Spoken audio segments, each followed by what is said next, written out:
चल बाई, बसून राहतो इथं चुपचाप. रागिणीच्या मैत्रिणी आल्या असतील, त्याची पार्टी चालू असन. मी बसून राहतो एकटीच इथं.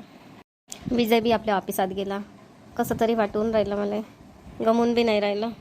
पण 1 वर्षाच्या बाद मी ना पोराले पाहिलं तर मला खूप चांगलं वाटत आहे. देवानं एकच पोरगं दिलं आणि ते बी एवढ्या दूर राहते. आम्ही 3 येऊ बी नाही शकत त्याला भेटायला. आता मायसून रागिणी थोडीशी अल्लड आहे. तिला एखादं लेकरू होईन तर तिच्यामध्ये समजदारी येईन, ते आमची इज्जत करायला शिकन. विजयले खूप यश दे देवा. मा पोराचा संसार सुखाचा होऊ दे. रागिणी आमच्यासोबत चांगली नाही वागली तरी चालन देवा, पण मा पोरासोबत तिला चांगलं वागू दे देवा. 12 वाजले, आता येतीनच माझ्या मैत्रिणी. बरं झालंय म्हातारी बेडरूम मध्ये जाऊन बसली, तर नाही तर आली तेव्हाची हा सोफा सोडतच नव्हती.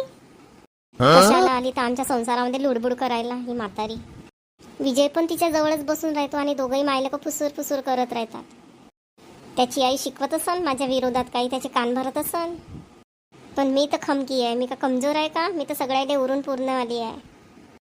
चल लवकर लवकर आवरून घेते, आता माझ्या मैत्रिणी येतच असतील. अगं रागिनी घरी आहे का? अगं चित्रा ये ना, मी घरीच आहे. हाय रागिनी, कशी आहे तू? अगं मी तर ठीकच आहे चित्रा, तू कशी आहे? कशी दिसते मी तुला? तू तर एकदम बढिया आणि फिट दिसत आहे. अगं नेहा आणि सोनिया नाही आली का? मी आताच त्यांना फोन लावला होता, त्या म्हणत होत्या आम्ही रस्त्यातच आहो म्हणे, 5 मिनिटामध्ये येतो म्हणे. सोनिया आली का ग तू? नेहा नाही आली का? अगं आली ना, नेहा पण आली, ती बघ माझ्या मागे उभी आहे. Hi Ragini. Welcome to my home Neha, Chitra, Sonia. या बसा सगळ्यांनी. हो ग बसतो ना ग आम्ही. बस आम्ही तुमच्यासाठी कोल्ड्रिंक घेऊन येते. हो ठीक आहे ना ग, आण कोल्ड्रिंक आण, आम्ही बसतो तोपर्यंत. घ्या ग कोल्ड्रिंक घ्या सगळ्यांनी. हो रागिनी घेतो ना आम्ही कोल्ड्रिंक. कसं ग मग रागिनी, कधी घेणार आहे तू नवीन फ्लॅट? हो ग रागिनी, तू म्हणत होती ना की आम्ही आता 1 महिन्यानंतर नवीन फ्लॅट घेणार आहोत. आता तर 6 महिने होऊन गेले, तू नवीन फ्लॅट नाही घेतला अजून. अगं घेणार होतो आम्ही नवीन फ्लॅट, पण हे विजयचे आई बाबा आहे ना, ते आपली शेती विकायला तयारच नाही ना ग. आता मी तर बजावूनच सांगितलं आहे विजयच्या आईला की शेती विका म्हणजे विका, आम्हाला शहरामध्ये नवीन घर घ्यायचं आहे म्हणून. अगं तुम्ही त्यांची का बरं शेती विकता? तुम्ही स्वतःच्या पैशानं घ्या ना. आता विजयला चांगला जॉब आहे, छान पगार पण आहे त्याचा.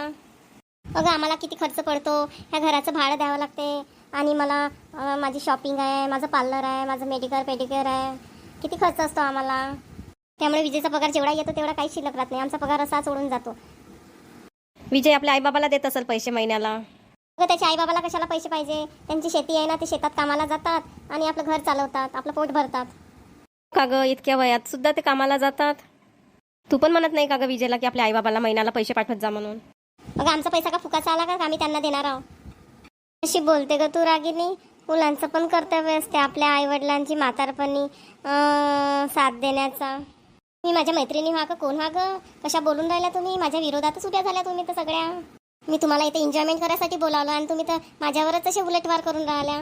अगं उलटवार वगैरे काही करत नाही. आता मुलांची पण काही जबाबदारी असते आपल्या आईवडिलांविषयी. तुला समजावून सांगत आहो आम्ही.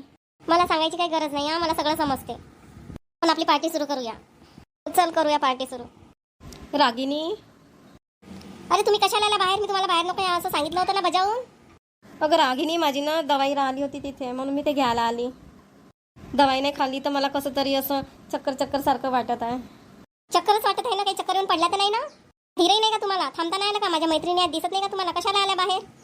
अगं मी येणार नव्हती बाहेर, पण मला ना कसं तरी चक्कर सारखं वाटत होतं, म्हणून म्हटलं चल गोळी खाऊन घेते, मग चांगलं वाटेल. एवढं मी बजावून सांगितलं होतं तरी तुमच्या लक्षात नाही राहिलं आणि तुम्ही बाहेरच आल्या. जातो बाई मी अंदर आता, मगच खाईन गोळी, राहू दे. कोण आहे ग रागिनी? का बरं ओरडत होती तू त्यांच्यावर? कोण आहे ते ओल्ड लेडी? अगं ती विजयची आई आहे. हो का ग, विजयची आई आहे, आणि तू का बरं त्यांच्यावर एवढी ओरडत होती? त्या तुझ्या सासूबाई आहे ना, तू त्यांच्यावर एवढी रागवली, त्यांना गोळी नाही घेऊ दिली. कशी आहे ग तू? तुझं मन तर खूपच निष्ठुर आहे ग. अशा बिमार लोकांना गोळ्या घेऊ द्यावं लागते, नाही त्यांचं बीपी शुगर वगैरे असं वाढत असते. अगं काही बिमार वगैरे नाही आहे, त्या नाकच नाटकं करते. नाही ग, तू असं नव्हतं वागायला पाहिजे होतं आपल्या सासूसोबत. मी बरोबर वागते हा, मी कधी चुकत नाही. त्यांना शेती विका म्हणत आहे तर म्हणते कशी ते म्हातारी, आम्ही शेती विकून म्हणते तर मग आम्ही काय करून म्हणते, आमचं पोट पाणी कसं चालन म्हणते. अगं त्यांचं पोट पाणी त्या शेतीवरच चालत असेल तर बरोबर म्हणतात ना त्या. आता विजय पण त्यांना पैसे नाही देत म्हणते, मग त्या आपला खर्च कसा करणार आहेत? म्हातारी आहेत ना तुझे सासरे. एवढ्या वर्षापासून त्यानं एवढा पैसा जमवून ठेवला असेल ना, चालन त्या पैशावरच त्याचं अखेरचं जीवन. आता राहिलेच किती दिवस त्यांचे. त्यांना आपल्या स्वतःच्या मुलाची दया नाही येत. स्वतःचा मुलगा त्यांचा रेंटच्या घरामध्ये राहतो, महिन्याचा एवढाला रेंट देतो. हां, स्वतःचं घर राहिलं असतं आमचं तर आमचा रेंट वाचला असता ना. अगं रागिनी, तू तुमचाच विचार करता का गं? तुम्ही काही त्या आपल्या सासू सासऱ्याचा तर विचार कर गं थोडा. किती म्हातारे आहे ते. ह्या वयात तर तुम्ही त्यांचा आधार व्हायला पाहिजे. तुम्हीच त्यांना इतका त्रास देताय. शेती विका म्हणून. कशी आहे गं तू रागिनी? मला वाटलं नव्हतं रागिनी तुझं मन एवढं निष्ठुर असेल गं. कशा का तुम्ही माझ्या मैत्रिणी व्हा की कोण व्हा, त्या म्हातारीसाठी मला बोलून राहिल्या. तू तुझ्या आईसोबत अशीच वागते का गं? तुझ्या आईला जर अशी चक्कर आली असती तर तिला गोडी नसती घेऊ दिली का गं तू? तुम्ही आताच्या आता निघा बरं माझ्या घराच्या बाहेर. सगळ्याच्या सगळ्या माझ्या विरोधात बोलून राहिल्या. आत्ताच्या आता चालल्या जा तुम्ही आता आपापल्या घरी. जातो बाप्पा आम्ही आपल्या घरी. आम्हाला तर अशा वातावरणामध्ये पार्टी करायची इच्छाच नाही होत आहे. चला का आपण जाऊन सगळे आपल्या घरी. बेकार चला आपण रागिनीकडे. माहिती नव्हती रागिनी अशा स्वभावाची आहे म्हणून. हो चला ग चला. चक्कर आल्यासारखं वाटून राहिलं तेव्हा. डोकं बी असं घुमल्यासारखं वाटत आहे. कसं तरी वाटत आहे. चल थोडीशी पलंगावर लेटून जातो. लेटलो तरी कसं तरीच वाटून राहिलं. डोकं बी घुमून राहिलं. बापरे कसं तरी वाटत आहे. विजय कवा येईन ऑफिसातून. रोज मी सकाळी गोळी खातो पण आज मला गोळी खायची आठवणच नाही राहिली. त्याच्यानं होऊन राहिलं असं. नाहीतर मी रोज आठवणीनं गोळी खातो. देवा आज कशी भुलून गेली. मग अशी या रूममध्ये आलो तेव्हाच आपल्यासोबत आपल्या गोळ्याचं पाकिट आणायला पाहिजे होतं बाप्पा. आता रागिनीची पार्टी कवा संपते ना कवा नाही. तिच्या मैत्रिणी कवा जातात ना कवा नाही. तैवरी आता मला गोळी खायला नाही भेटन. तिच्या मैत्रिणी गेल्यावर मग मी गोळी खाऊन घेईन. मग मला चांगलं वाटन. आई झोपली का? अरे इजे आला का रे ऑफिसातून? अरे इजे मला कसं तरी वाटून राहिलं रे. मला चक्कर आल्यासारखं लागून राहिलं. माझी गोळी आणून दे बरं रे. तिकडे हॉलमध्ये ठेवली आहे. का बरं आई तुम्ही गोळी नाही खाल्ली का? का बरं नाही खाल्ली गोळी? अरे मी सकाळी गोळी खायचं विसरून गेली. मग राधिकाची तिकडे पार्टीच चालू झाली. त्याच्यानं माझी गोळी खायची राहून गेली. तू जाती नाही का आई? तू आपल्या गोळ्याचं पाकिट घेऊन येते. त्यानं गोळ्या खाणं किती जरुरी आहे. हा मी गोळी घेऊन येतो. बरं झालं बाप्पा मग विजय लवकर आला तर. मला तर कसं तरीच लागत होतं. घे आई गोळी खाऊन घे आणि पाणी पिऊन घे. विजय दे लवकर गोळी दे. गोळी खाल्ल्यावर मला चांगलं वाटेल थोडंसं. घे घे पाणी घेऊन गोळी घे. खाऊन घे लवकर. अरे बापरे आता चांगलं वाटून राहिलं गोळी खाल्लं तर.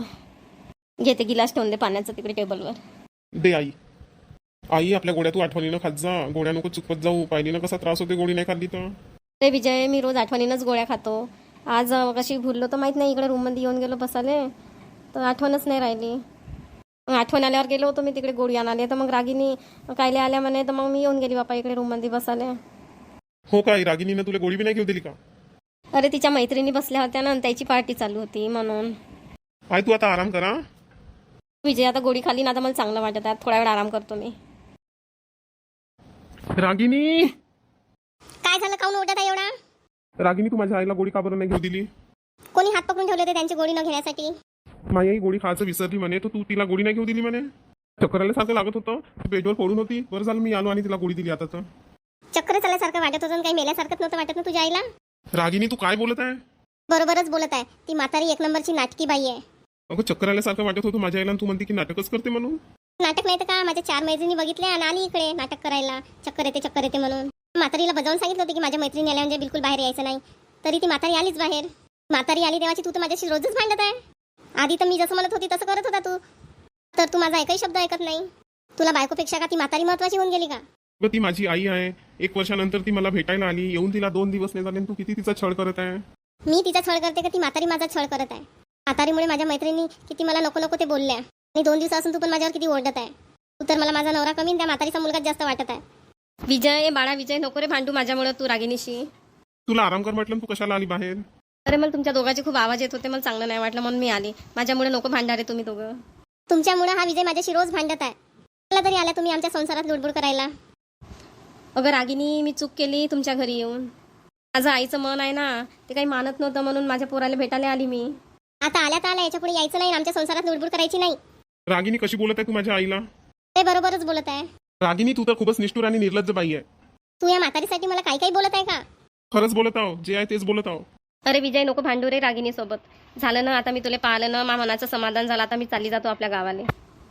आई तुला येऊन 2च दिवस झाले. तू गावाला जातो म्हणतो.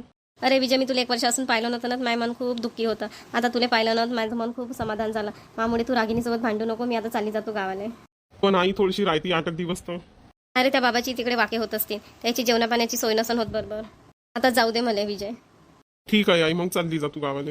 बसवून देतो तुला संध्याकाळच्या ट्रेनमध्ये. हो बसवून दे बापा विजय. आजी कुठं गेल्या? अरे शांता इकडे बसून नाव ये. अरे काकू तुम्ही कधी आल्या? शांता मी सकाळीच आली.